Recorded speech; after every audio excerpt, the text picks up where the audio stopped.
students, in cell and its organelle, today we will discuss about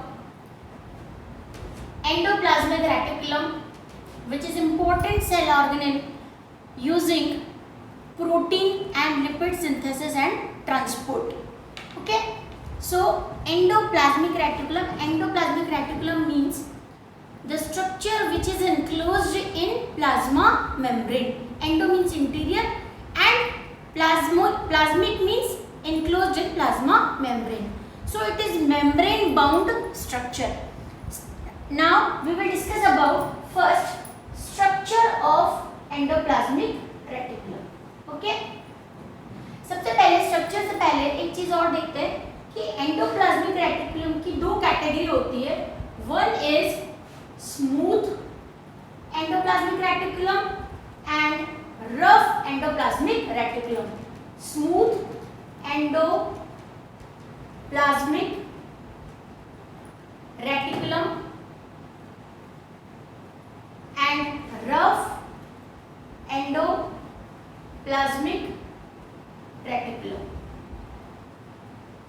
okay, so on the basis of structure वो भी हम discuss करते हैं. हमने endoplasmic reticulum को टू पार्ट्स में डिवाइड किया है. जितने सारे सेल ऑर्गेनल होने के बाद मैं आपको डायग्राम से डिस्कस करके बताऊंगी, लेकिन पहले हम इंडिविजुअल सेल ऑर्गेनल के शेप और किस स्ट्रक्चर का होता है, उसका क्या फंक्शन होता है, वो कर रहे हैं. तो जब आप कोई भी सेल ऑब्जर्व करोगे तो अपने आपको उसमें चैनल्स की तरह इस तरह की स्ट्रक्चर ऑब्जर्व होगी, है ना. ये बहुत सारे ट्यूबुलेटेड स्ट्रक्चर है जो एक दूसरे से कनेक्टेड है. देखो, जैसे अगर इसको मैं थोड़ा सा ब्रॉड अगर डायग्राम ड्रॉ करती हूँ तो वो इस तरह का आपको दिखाई दे रहा है. ठीक है, तो ये जो दो ट्यूबुलर लाइक स्ट्रक्चर है वो दोनों कनेक्टेड है ना. तो these tubular structures are connected basically and form a network in the cytoplasm. और ये इतनी ज़्यादा होती है, ट्यूब्यूल्स बहुत ज़्यादा होती है और कनेक्टेड होती है आपस में, इसलिए वो साइटोप्लाज्म में एक नेटवर्क जैसा स्ट्रक्चर फॉर्म करती है. ठीक है, तो on the basis of structure हमने इनको टू पार्ट्स में डिवाइड किया है. One is smooth endoplasmic reticulum and another is rough endoplasmic reticulum. अब सबसे पहले why it is smooth and rough, तो ध्यान से देखो. तो ये जो न्यूक्लियस के पास, ये न्यूक्लियस है, न्यूक्लियस के पास जो मैंने एंडोप्लाज्मिक रेटिकुलम बनाया है उसमें डॉट लाइक स्ट्रक्चर बना है. तो these dots are actually ribosomes. ठीक है, राइबोसोम्स स्ट्रक्चर अगर एंडोप्लाज्मिक रेटिकुलम के साथ अटैच होते हैं और एक डॉटेड चैनल लाइक स्ट्रक्चर बनाते हैं. जैसे ये डॉटेड है, ये जैसे मैंने एक ट्यूब बनाया और यहाँ पर देखो इस तरह की डॉट्स अटैच कर दी जो राइबोसोम्स हैं.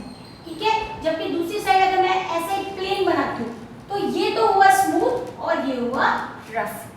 सो in smooth endoplasmic reticulum there are no ribosomes और dot like structure present on the surface, and in rough endoplasmic reticulum ribosomes are present on the surface of the reticulum. Okay, so सबसे पहले तो एक main difference ये हो गया कि smooth और रफ हमने क्यों डिवाइड किया है. on rough endoplasmic reticulum ribosomes are attached. ठीक है, और ये बिना राइबोसोम्स के जिसके सरफेस आपको स्मूथ दिख रही है वो कैसा है, स्मूथ एंडोप्लाज्मिक रेटिकुलम. ठीक है, तो एंडोप्लाज्मिक रेटिकुलम को ऑथेंटिकली भी हम ER से रिप्रेजेंट कर सकते हैं. एग्जाम्स में भी ER ही कई बार लिखा हुआ होता है. अगर स्मूथ है तो उसको SER और रफ है तो उसको RER से रिप्रेजेंट कर सकते हैं. So firstly endoplasmic reticulum has two types, smooth endoplasmic reticulum and rough endoplasmic reticulum. On the surface of rough endoplasmic reticulum small structure ribosomes are attached. ठीक है, ये हो गया एक तो इस स्ट्रक्चर का ये पार्ट हो गया. सेकेंड पार्ट है दे आर ट्यूबुलर. ठीक है, ट्यूबुल्स लाइक स्ट्रक्चर है, ट्यूबुलर स्ट्रक्चर है एंड कनेक्टेड. ट्यूबुलर है, एक दूसरे से कनेक्टेड है with fine tubes. Connected tubular and connected है, form channels around nucleus.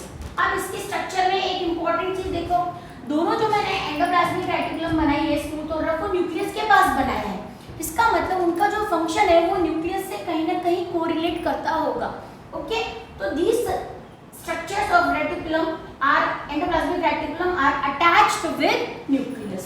So tubular होती है, एक दूसरे से कनेक्टेड होती है and form channel around nucleus. ठीक है, तो ये न्यूक्लियस के अराउंड जो होती है वो चैनल लाइक स्ट्रक्चर फॉर्म करती है। स्ट्रक्चर में इतना ही है, स्मूथ है, रफ है, राइबोसोम्स अटैच होते हैं and they are found around the nucleus, smooth and rough. जिसमें भी रफ तो जो होती है वो न्यूक्लियर मेम्ब्रेन से ही अटैच होता है ना, जबकि जो स्मूथ होता है वो साइटोप्लाज्म में, स्मूथ एंडोप्लाज्मिक रेटिकुलम होती है वो साइटोप्लाज्म में अलग अलग जगह प्रेजेंट हो सकती है और रफ एंडोप्लाज्मिक रेटिकुलम के आसपास भी हो सकती है। ठीक है, तो स्ट्रक्चर में इतना ही है, ट्यूबुलर है, कनेक्टेड है एंड चैनल लाइक स्ट्रक्चर है। इट फॉर्म्स नेटवर्क, है ना। नेटवर्क का मतलब होता है एक कनेक्शन करना, मींस ऑर्गेनल को आपस में कनेक्ट करना या ट्रांसपोर्टेशन करना, जो अभी हम फंक्शन में स्टडी करेंगे। Now important it is functions of endoplasmic reticulum. आपको एंडोप्लाज्मिक रेटिकुलम में दोनों के फंक्शन साथ में लिख देने, मींस स्मूथ एंड रफ। अगर हम एंडोप्लाज्मिक रेटिकुलम को स्टडी करना चाहते हैं तो हमको पहले राइबोसोम्स देखने पड़ेंगे। अब राइबोसोम्स क्या होते हैं? राइबोसोम्स ऐसी सेलुलर स्ट्रक्चर है जो साइटोप्लाज्म में प्रेजेंट होती है और इनके अंदर प्रोटीन सिंथेसाइज होता है। Protein synthesis take place in ribosomes, है ना। प्रोटीन तो पता ही आपको एक इंपॉर्टेंट न्यूट्रिएंट होता है। न्यूट्रिएंट के अलावा आपको पता है प्लाज्मा मेम्ब्रेन की जो स्ट्रक्चर थी हमने स्टडी किया था वो फॉस्फोलिपिड और प्रोटीन से बना हुआ था, तो वहां पर भी प्रोटीन है और मैक्सिमम जितने भी सेल ऑर्गेनेल्स हैं और सेल है सब में प्रोटीन प्रेजेंट है क्योंकि प्लाज्मा मेम्ब्रेन प्रोटीन से बना हुआ है। इसलिए प्रोटीन एक इंपॉर्टेंट कॉन्स्टिट्यूएंट है किसी भी सेल का। तो एक तो सेल साइटोप्लाज्म में प्रेजेंट होता है, न्यूट्रिएंट्स होते हैं, मैक्सिमम जो ऑर्गेनेल्स होते हैं वो प्रोटीन से फॉर्म होते हैं। इसके अलावा एंजाइम्स जो होते हैं, एंजाइम्स क्या होते हैं? वो एक्टिवेटर्स होते हैं हमारी बॉडी की डिफरेंट रिएक्शंस को एक्टिवेट करने के लिए। तो एक्टिवेटर्स होते हैं, हार्मोन्स होते हैं और बहुत सारे जो बायोकेमिकल्स हैं हमारी बॉडी के अंदर, बायोमोलिक्यूल्स हैं, वो मैक्सिमम प्रोटीन्स के बने हुए हैं। लेकिन उस प्रोटीन का सिंथेसिस कहाँ होता है? राइबोसोम्स में होता है। इसीलिए राइबोसोम्स को प्रोटीन फैक्ट्री ऑफ सेल भी कहते हैं। Protein factory of cell. तो ये जो राइबोसोम्स हैं अगर एंडोप्लाज्मिक रेटिकुलम से अटैच है, इसका मतलब वो जो एंडोप्लाज्मिक रेटिकुलम है कौन सी वाली? रफ। ठीक है, रफ एंडोप्लाज्मिक रेटिकुलम भी किसमें हेल्प कर रही है, किसमें पार्टिसिपेट कर रही है? Protein synthesis. ओके, तो यहाँ पर राइबोसोम्स अटैच है, ये प्रोटीन सिंथेसिस है। तो ये जो एंडोप्लाज्मिक रेटिकुलम हुई रफ एंडोप्लाज्मिक रेटिकुलम, ये क्या हो गई? Site of protein synthesis. तो यहाँ पर फंक्शन में राइबोसोम्स हो गया, इसको protein factory of the cell बोलते हैं because here protein is synthesized. ठीक है, तो राइबोसोम्स अगर अटैच है तो एंडोप्लाज्मिक रेटिकुलम में SER का फंक्शन क्या हो गया? SER पार्टिसिपेट और साइट ऑफ प्रोटीन सिंथेसिस। ठीक है, तो सॉरी SER नहीं, RER, rough endoplasmic reticulum. Rough endoplasmic reticulum participate और साइट ऑफ प्रोटीन सिंथेसिस।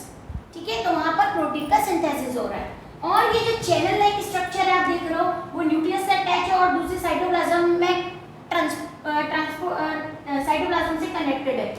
तो ये सिंथेसाइज भी कर रहा है एंड हम इसको क्या लिखेंगे?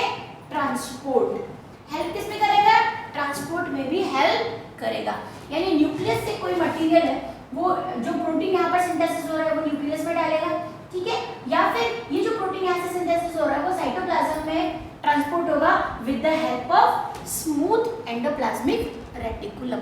ठीक है, नाउ ये तो हो गया रफ एंडोप्लाज्मिक रेटिकुलम का फंक्शन कि it is the main site of protein synthesis where ribosomes are present and ribosomes are protein factory of the cell. This protein is comprises of many cell organelle, or it forms it is main part of cell membrane. It forms enzymes, hormone and different nutrients in cytoplasm. Okay, तो protein जो है वो main part है और वो synthesise होता है ribosomes में.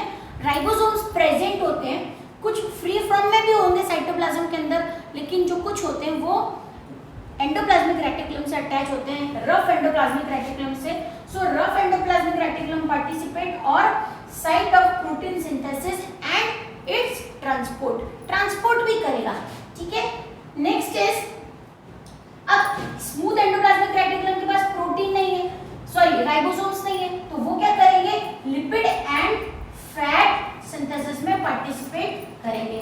यानी प्रोटीन नहीं कर सकते तो क्या करेंगे, फैट यानी ऑयल्स एंड लिपिड का सिंथेसिस करेगा.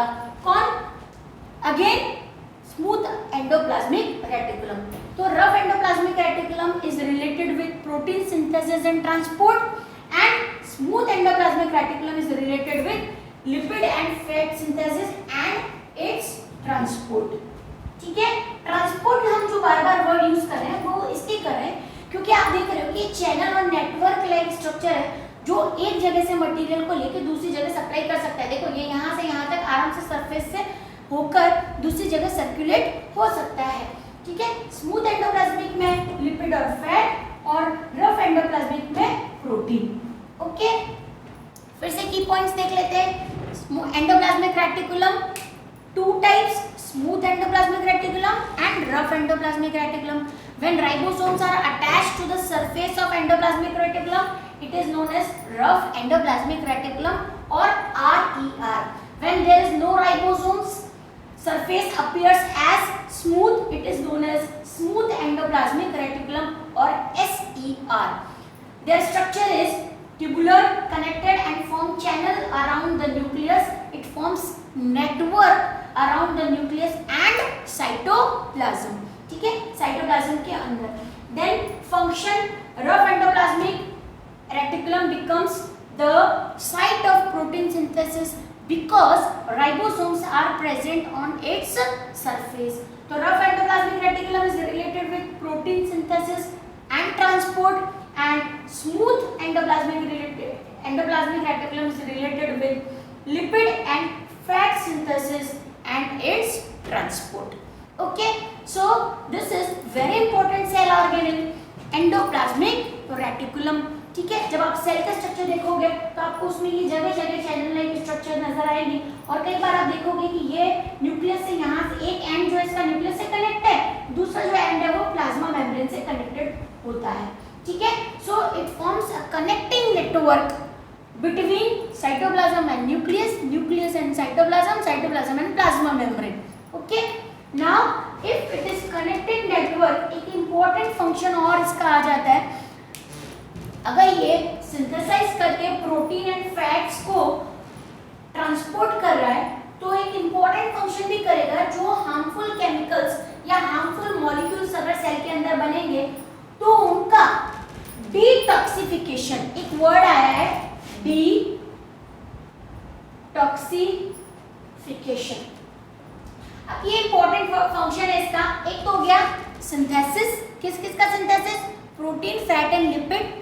सेकंड हो गया ट्रांसपोर्टेशन, ये जो मॉलिक्यूल्स बन रहे हैं इनका डिफरेंट एरियाज ऑफ सेल में ट्रांसपोर्ट करना, that is transportation.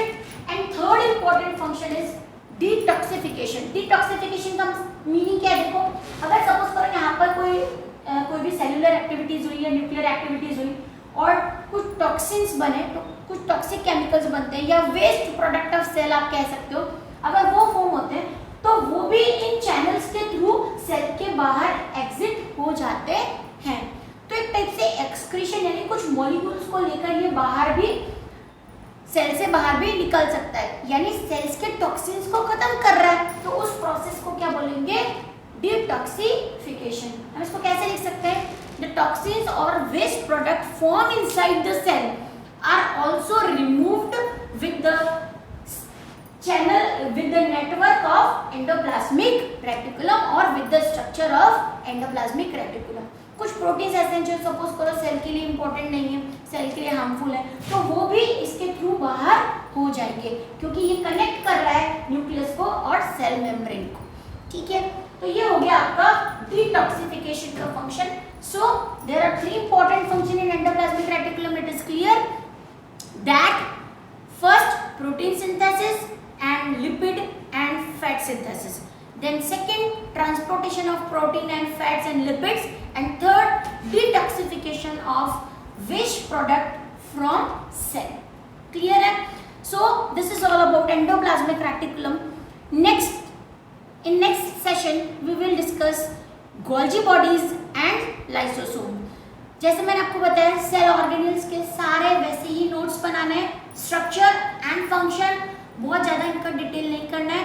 Endoplasmic reticulum आपको मैंने आज किया है तो उसके नोट्स प्रिपेयर कर लीजिए। स्ट्रक्चर एंड फंक्शन जैसा डायग्राम मैंने बनाया आप वैसा ही बना सकते हो। माइक्रोस्कोपिक स्ट्रक्चर यानी इलेक्ट्रॉन माइक्रोस्कोप से जो स्ट्रक्चर है वो भी हमको 9th स्टैंडर्ड में नहीं करना है। यहाँ तक हमारे लिए अभी इतना ही इम्पोर्टेंट है structure and function and types. Thank you.